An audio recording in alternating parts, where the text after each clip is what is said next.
Fans got robbed of an absolutely epic battle between Brandon Overton and Cory Hedgecock due to Overton suffering a right rear tire with just about 10 laps to go, right as Cory Hedgecock had closed in on him, and the two were running side by side for the lead.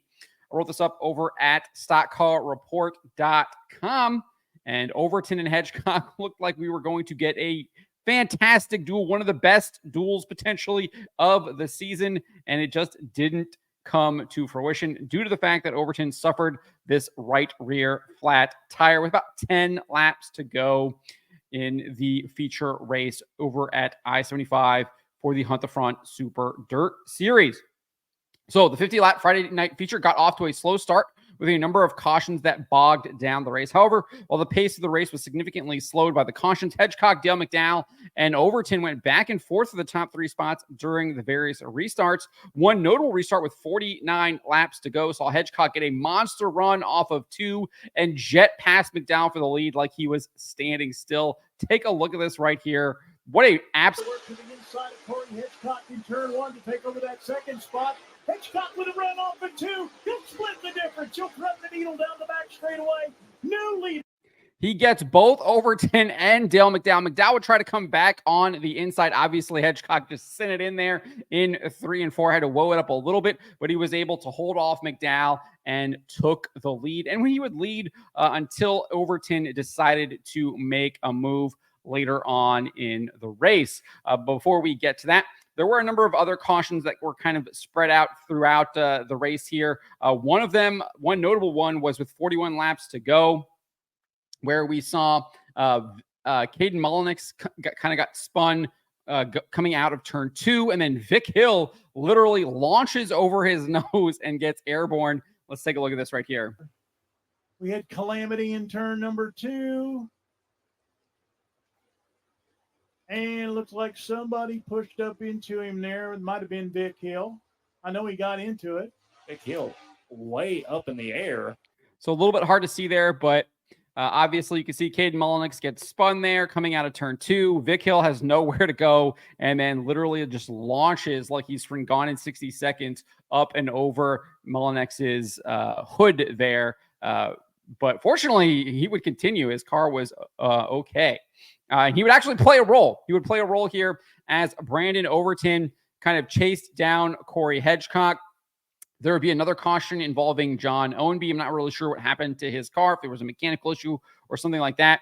But we would finally get a nice, good, long green stretch run after that caution. And Overton would actually chase down Cory Hedgecock once he got into some lap traffic and was struggling with it. So with 20 laps to go, Overton made his move for the lead. He went to the outside lane, and he and Hedgecock split Trey Mills going 3 wide coming out of turn 4.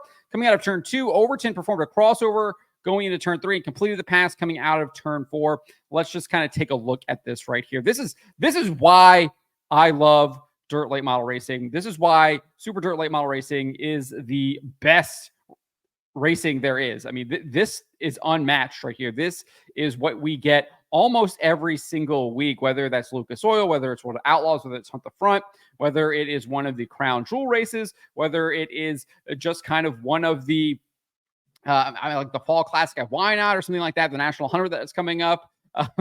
It's unmatched. It's unmatched. Just take a look at this. Hill in car number 1 and Trey Mills in the 14 junior.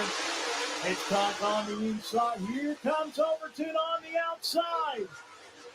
Overton trying to make something happen in lap traffic, and it's getting tight off of 4 down the front straightaway. They're side by side into turn number 1. It'll be Overton crossing over Hedgecock off the 2 down the back straightaway. Overton a half car length in front of Hedgecock.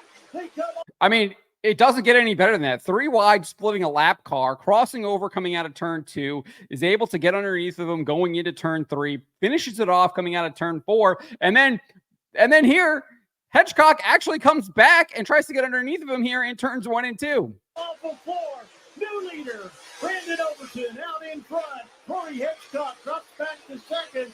Now Hedgecock trying to work the inside on Overton. So Hedgecock tried to come back there. He's unable to do it. Overton kind of holds him off, and then he's able to kind of split the difference here between, I think it's Larry Grube and Vic Hill. He's able to put Grube behind him. That really kind of slowed up Hedgecock for a couple of laps. Hedgecock really struggled with Larry Grube there. But once he got past him, he closed right back in on Overton very, very quickly. And it looked like we were going to have a really good battle for the lead here. It looked like these guys were going to be throwing sliders against each other. Looks like they were going to go back and forth. We're going to see a lot of crossovers. I mean, it looked like it was going to be an absolutely epic race. Unfortunately, we didn't get that because of the flat tire, but let's take a look at this here. Anything left in the tank, he'll get down the inside. You know it as he goes to the inside off before.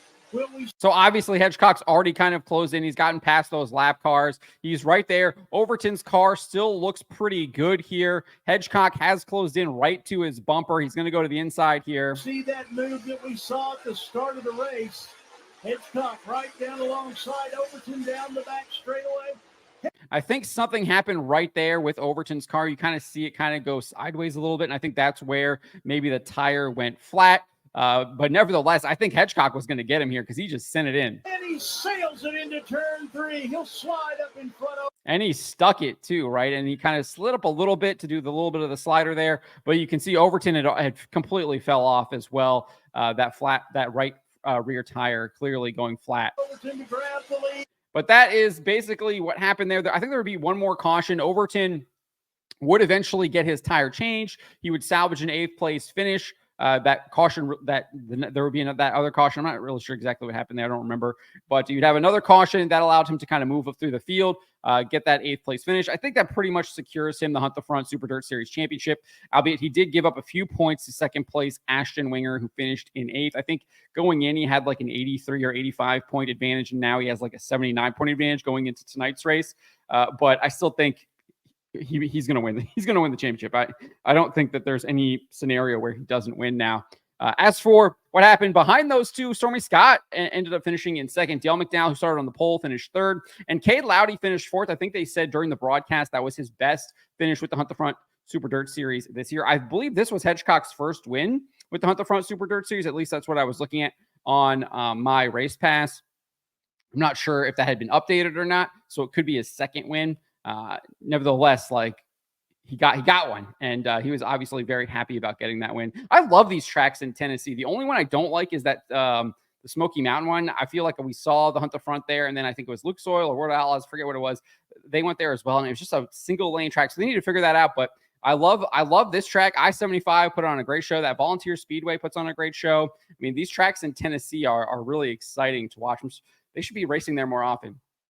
But here is the full results here. Cory Hedgecock in 1st, Stormy Scott 2nd, Dale McDowell 3rd, Cade Loudy 4th, Ashton Winger in 5th, Zach Mitchell 6th, Donald McIntosh in 7th, Brandon Overton 8th, Spencer Hughes 9th, Jensen Ford 10th, Jackson Heiss 11th, Ricky Weiss 12th, Sam Seawright 13th, Mike Marlar went back to 14th. I'm not sure what happened. He had been moving up pretty good through the field. He was in the top 10 really early, so I'm not sure if his tires faded or what happened. Trey Mills in 15th, Vic Hill 16th, Christian Hanger 17th, Larry Grube in 18th, Ryan Gustin in 19th. Joseph Joyner exited early in 20th. That really hurts his chances in kind of trying to get that 2nd place in the championship that Ashton Winger currently holds. John Owenby obviously had that mechanical issue, and I think exited the race early in 21st. Mullinax was involved in the wreck in 22nd. 23 was David Crabtree, and then 24 was Josh Henry. He was involved in a lap 1 incident and was unable to continue. So that is the results. I'm really looking forward to tonight's race there for the finale. If we get something even close to what we got last night, it's going to be a fantastic race. It's unfortunate we didn't get to see the duel between Brandon Overton and Cory Hedgecock, but I still think there were some really awesome highlights from this race. I was surprised that Hedgecock was able to kind of come back on Overton there. Obviously, he's the Tennessee veteran, local there. He knows those tracks really well, knows I-75 very well. But I mean, it was a great race. It was a great race, especially once we kind of got into that long green flag run and got away from a lot of those early cautions that we had, and they got into the lap traffic and really kind of made it entertaining. So I'm looking forward to tonight's race based off what I saw yesterday. Friday night. But let me know what you guys made of this race, if you happen to watch it, or what do you make of these highlights and what happened here between Cory Hedgecock and Brandon Overton. Let me know in the comments below.